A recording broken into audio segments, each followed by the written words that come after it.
একটা নির্দিষ্ট লক্ষ্য সেট করবেন আগে যে আমি কেন ইংরেজিটা শিখবো। ঠিক আছে, তো ফার্স্ট গেল লক্ষ্য, সেকেন্ড গ্রামার। গ্রামারটা বলছো জানতে। Whenever we think we learn spoken English, that time we get afraid from this grammar.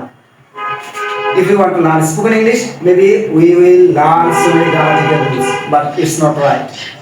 ইংরেজি শিখতে হলে যে সব গ্রামার করতে হবে, একাডেমিক গ্রামার আমরা যেগুলো পড়ছি সব করতে হয় না। বেসিক কিছু জানলে, বেসিক গ্রামার কিছু জানলে আপনি কি সুন্দরভাবে ইংরেজিতে কথা বলতে পারবেন। তো এর মধ্যে কি আছে? First thing is that tense. Tense is the backbone of all grammar. If you know tense, you will automatically explore everything. Like tense, three situation: present, past, future. But there is no need all tense. If you only memorize 5 tense, you will explore everything.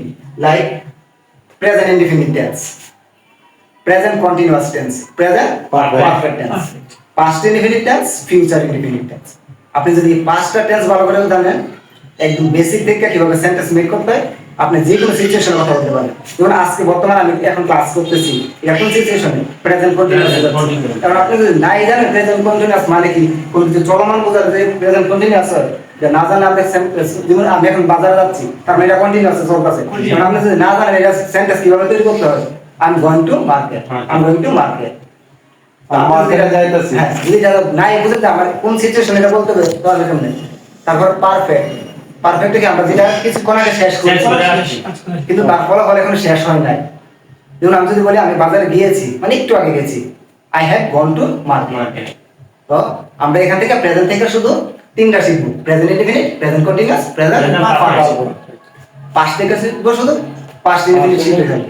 তারপরে আসছে future, মানে ভবিষ্যৎটা, কালকে যেটা বলবো, আগামীকাল যেটা আসবে। তার মানে যদি আমি বলি যে আমার সাথে আগামীকাল আমি ঢাকা যাবো, ঢাকাকে আমার বন্ধুর সাথে দেখা করবো, তার মানে সব ফিউচার টেন্সে যাবে। হ্যাঁ, তো আমার ফিউচার টেন্সটা শিখতে হবে অবশ্যই। কারণ যদি আমি ফিউচারে কনভারসেশন করতে চাই, তো এক্ষেত্রে কি করতে হবে?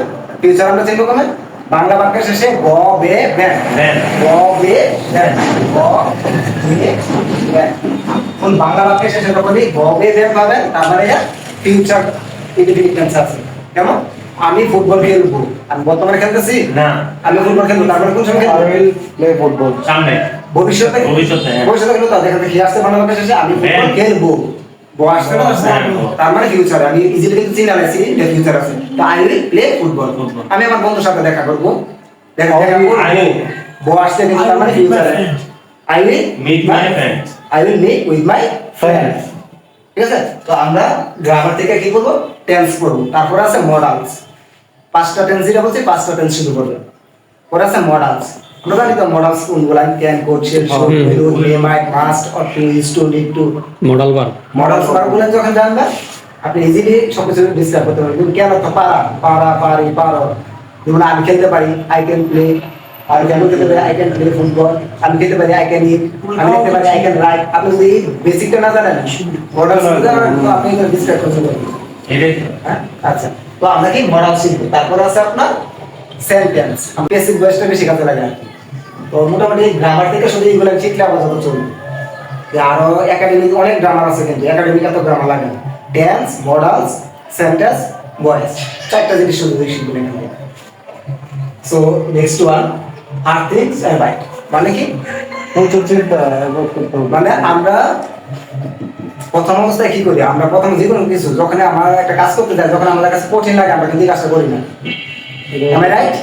আমরা কোন কিছু একটা যখন কঠিন মনে হয়, এই কাজটা কিন্তু আমরা রেখা দিই। যে কোনো একটা কিছু, একটা প্যারাগ্রাফ মুখস্থ করি, তার একটা কঠিন লাগে, রেখা দিই, প্রথম পরে করবো।